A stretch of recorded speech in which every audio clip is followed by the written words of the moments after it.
saya Kaila Sifani, nomor absen 21. Perkenalkan, nama saya Romi Manunang, nomor absen 23. Kami akan menyampaikan materi tentang teknik dasar permainan bola basket. Teknik dasar permainan bola basket yang pertama adalah dribbling.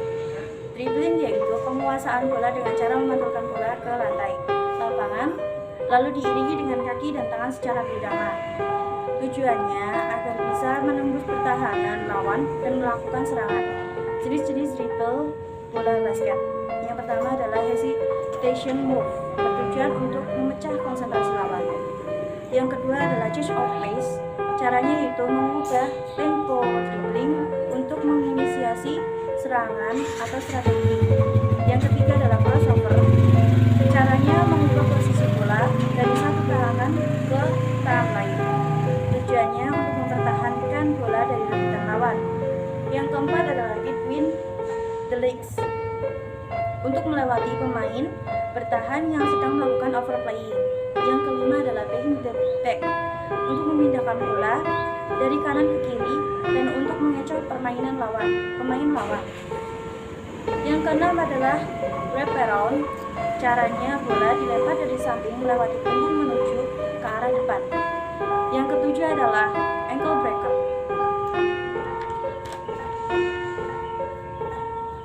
Gerakan saat dribble yang membuat defender lawan kesulitan untuk mempertahankan keseimbangan kaki, kemudian pada akhirnya terjatuh. Yang kedua adalah passing, mengoper bola atau tanpa menyentuh lantai kepada rekan atau satu timnya dengan menggunakan kedua tangan atau satu tangan. Tujuannya yaitu membuka keran poin bagi suatu tim yang bertanding. Macam-macam passing bola basket. Yang pertama adalah chest pass, dilakukan dari dada pemain.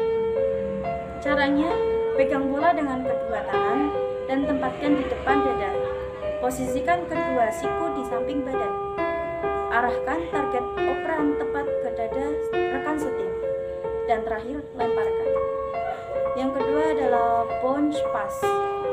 Teknik passing yang dilempar ke lantai di titik 2/3 jarak antara Anda dan rekan setim guna menyulitkan pemain lawan mencuri atau meraih bola. Bertujuan agar dapat dengan mudah menerima umpan. Caranya, posisikan kaki selebar bahu dengan lutut ditekuk. Pegang sisi bola dengan kedua tangan, namun sedikit di belakang bola. Tepatkan bola setinggi pinggang. Arahkan target operan tepat ke pinggang rekan setim. Terakhir, lemparkan bola ke arah lantai. Yang ketiga adalah overhead pass. Teknik mengumpan bola dengan kedua tangan setinggi kepala pemain, bertujuan untuk mengumpan bola dalam jarak yang sangat jauh. Caranya, pegang bola dengan kedua tangan tepat di belakang kepala, tekuk kedua siku dan tempatkan di samping telinga. Arahkan target operan ke rekan setim. Yang terakhir, lemparkan. Teknik dasar permainan bola basket yang keempat yaitu teknik pivot. Teknik ini berupa gerakan memutar tubuh dengan menggunakan salah satu kaki sebagai poros sekaligus sebagai tumpuan tubuh. Pivot dilakukan dengan kedua tangan memegang bola. Para pemain bola basket melakukan pivot biasanya setelah menerima operan dari rekan satu tim karena ingin melindungi bola dari serangan lawan. Pivot merupakan inovasi teknik yang menyesuaikan aturan bola basket, yaitu pemain yang memegang bola diharuskan melakukan dribble dan akan dinilai sebagai suatu pelanggaran apabila bergerak tanpa melakukan dribble. Teknik permainan bola basket yang kelima yaitu shooting atau teknik menembak bola. Shooting atau teknik menembak bola adalah keahlian yang sangat penting di dalam olahraga bola basket. Teknik dasar seperti operan atau passing, menggiring atau dribbling, bertahan atau defense, dan menyerang atau rebound mungkin hanya mengantar untuk memperoleh peluang besar membuat skor, tetapi tetap saja Anda harus mampu melakukan tembakan. Kemampuan mencetak skor sangat bergantung pada skill dalam melakukan shooting bola ke dalam ring lawan. Semakin baik kemampuan shooting, semakin besar kemungkinan untuk meraup poin-poin tinggi. Sebab posisi menembak menentukan besarnya nilai yang akan didapatkan. Pemain yang berperan utama sebagai penembak bola kering lawan dijuluki shooting guard. Mereka diambil dari pemain-pemain yang memiliki akurasi tembak yang handal. Michael Jordan dan Kobe Bryant adalah contoh legenda bola basket yang berposisi sebagai shooting guard. Teknik shooting memiliki beberapa cara, yaitu A. Set shoot. Tembakan ini biasa dilakukan saat pemain berada dalam kondisi free throw atau bebas melakukan tembakan tanpa harus melompat, karena shoot ini hanya bisa dilakukan dalam kondisi tanpa hadangan ataupun kawalan. Tembakan ini jarang dipakai. Agar bisa melakukan tembakan ini, pemain perlu memegang bola dengan kedua tangan sambil menekuk lutut dalam keadaan memasang kuda-kuda. Sementara badan masih tegak, tajamkan pandangan ke target, lenturkan jari dan berikan tambahan dorongan dari lengan. Sebelum bola ditembakkan, pastikan insting dan perasaanmu terlibat. B. Layup shot. Shot ini juga disebut shot melayang, sebab shot ini dilakukan di akhir dribble dan begitu dekat dengan ring. Pemain melakukan lemparan bola dengan satu tangan menuju target. Lemparan tersebut dilakukan sambil melompat seakan melayang. Jika pemain ingin mahir melakukan shoot ini, berlatihlah bersama teman agar bisa menghindari hadangan dari blocker. C. Jump shoot. Pemain tidak bergerak maju ataupun mundur lalu melompat di saat titik tertinggi untuk melempar bola. Prinsip dalam melakukan jump shot ada 4, yakni bow, elbow, flow, throw.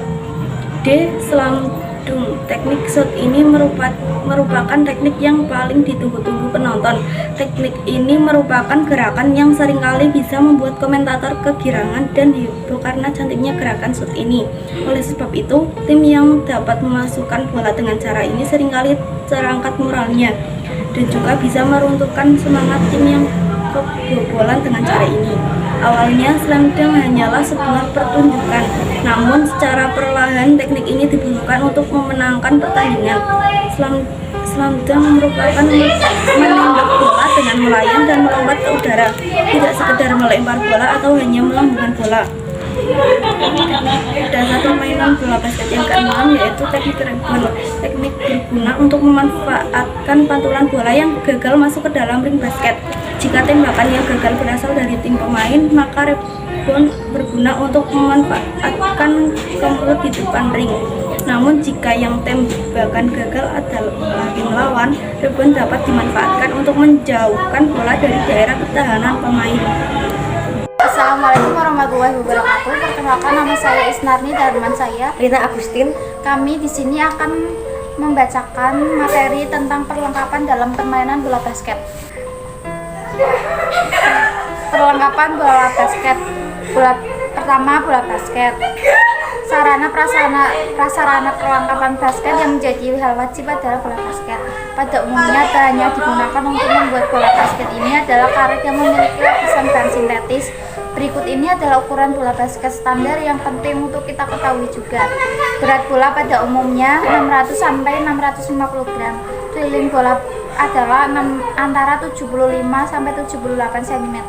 Saat diisi udara dan dipantulkan, maka standar ketinggian pantulan adalah antara 1,2 sampai 1,4 meter apabila dipantulkan dari ketinggian 1,8 meter.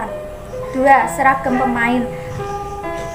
Setelah melihat dan mengenali setiap sarana-prasarana penting yang mendukung jalannya permainan di pertandingan bola basket di atas, tentu penting pula untuk mengetahui bahwa seragam pemain tidak boleh sampai ketinggalan. Seperti halnya perlengkapan tenis meja, seragam pemain bola basket juga adalah pembeda dari tim satu dengan tim lainnya. Untuk seragam pemain bola basket biasanya meliputi celana pendek, jersey atau vest, kaos kaki, serta sepatu basket. Alas kaki sebaiknya tidaklah sembarangan karena ada sepatu khusus untuk pemain basket. Maka seharusnya tidak mengenakan sepatu untuk olahraga lain seperti halnya sepatu lari, sepatu sepak bola atau sepatu jenis lainnya. B. Fasilitas permainan. 1. Lapangan. Yang terutama dari sarana dan prasarana dalam olahraga basket adalah lapangan bola basket. Ukuran lapangan bola basket standar yang berlaku adalah 28 x 15 meter, di mana perhitungan ukuran ini adalah dari batas garis lingkaran. Sementara ada lingkaran yang memiliki jari-jari dengan ukuran 1,8 meter pada bagian tengah lapangan. Ukuran lingkaran pun ada sendiri di mana pengukuran jari-jarinya dilakukan dari luar garis lingkaran, dan berikut ini adalah dalil dari ukuran lapangan basket yang menjadi standarnya. 5,8 meter untuk garis tembakan bebas hingga pada bagian garis belakang, 28 meter untuk panjang lapangan, 15 meter untuk lebar lapangan, 6,25 meter untuk lingkaran pada area tembakan 3 angka, 1,8 meter untuk jari-jari lingkaran. 2. Ring atau keranjang basket. Ring basket tentunya menjadi sarana prasarana dari dalam permainan bola basket yang wajib untuk ada, karena dengan memasukkan bola ke ring inilah sebuah tim mampu mencetak angka. Keranjang atau ring basket terdiri atas jala dan ring. Jala berupa tali anyaman dari bahan nilon, sementara ringnya biasanya terbuat dari bahan besi keras. Ukuran standar ring basket adalah 0,45 cm untuk panjang jala, 3,5 meter untuk tinggi ring bila diukur dari tanah, 0,45 meter untuk garis tengah pada ring. 3. Papan pantul. Papan yang letaknya ada tepat di belakang ring basket adalah papan pantul, di mana papan keraslah yang digunakan sebagai bahannya atau dari kayu maupun bahan lain dengan sifat yang kurang lebih sama. Guna papan pantul ini adalah untuk memasukkan bola pada ring melalui cara melakukan shooting menggunakan bola tertentu. Papan pantul juga pada umumnya digunakan sebagai pemantul bola apabila tak langsung masuk ke ring. Inilah ukuran standar papan pantul basket yang berlaku. 2,75 meter untuk tinggi papan yang diukur dari lantai, 0,3 meter untuk ketebalan papan, 0,15 meter untuk jarak dari belakang ring, 0,90 meter untuk lebar papan, 1,20 meter untuk panjang papan. 4. Tiang penyangga.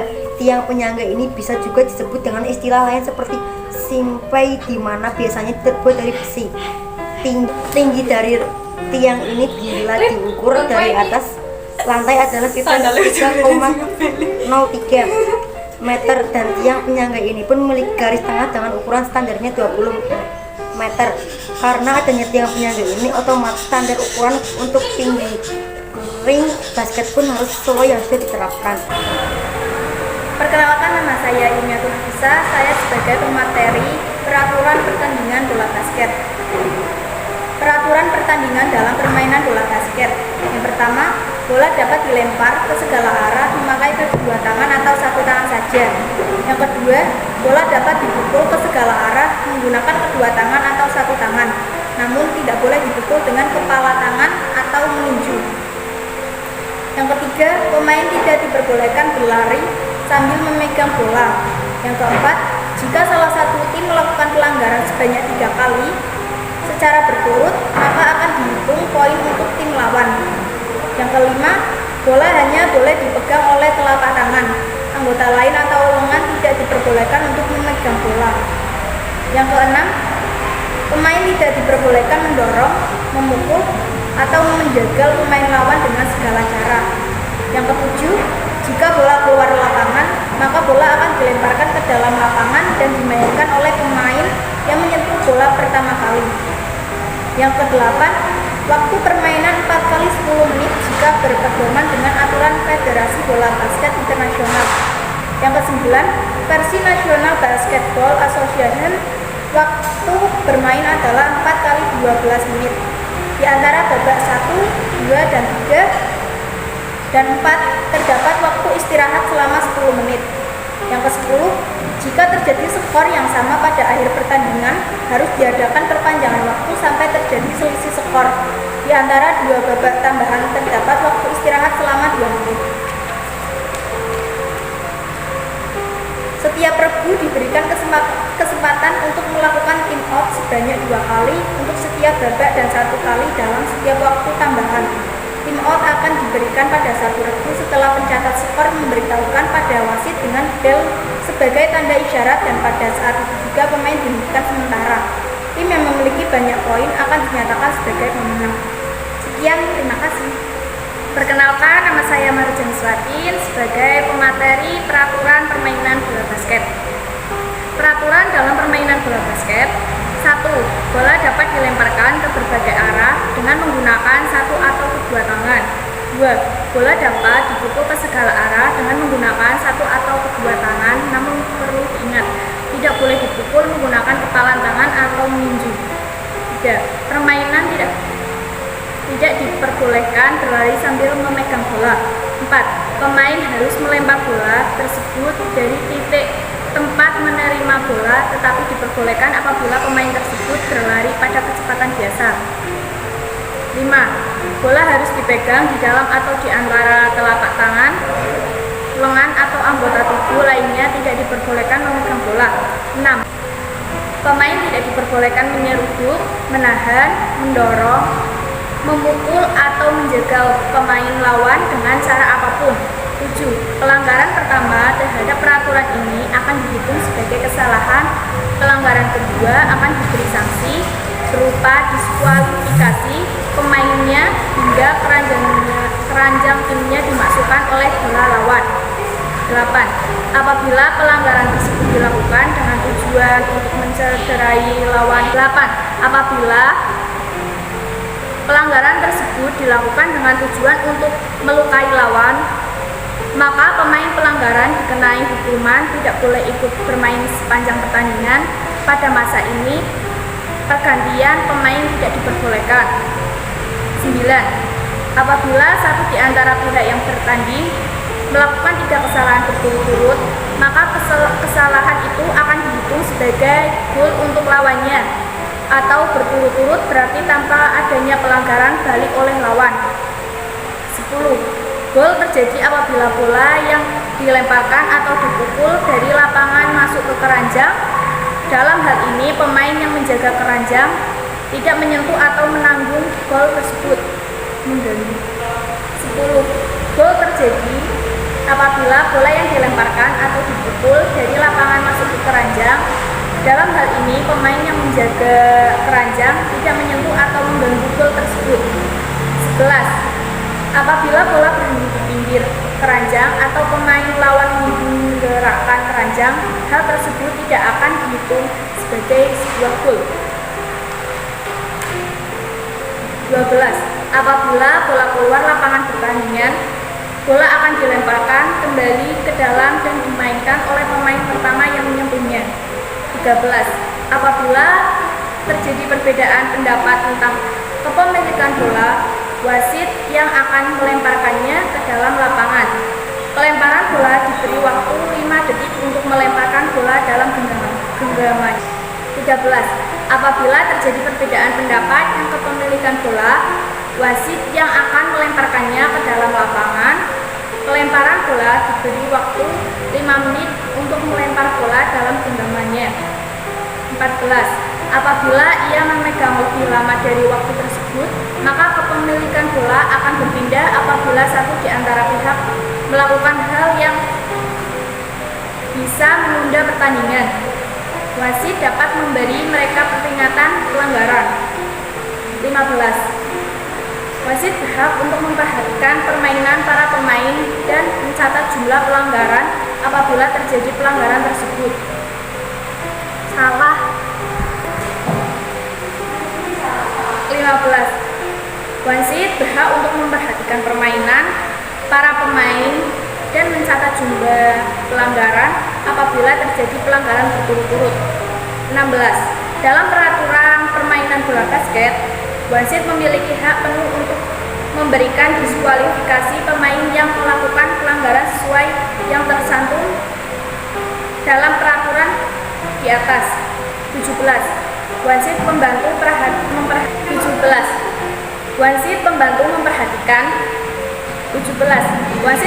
memperhatikan bola dan mengambil keputusan apabila bola dianggap telah keluar ke lapangan.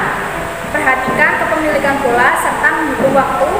Wasit pembantu berhak menentukan sah tidaknya suatu gol dan menghitung jumlah gol yang terjadi.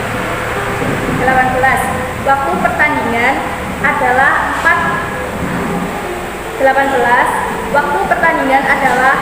4 kuarter masing-masing 10 menit.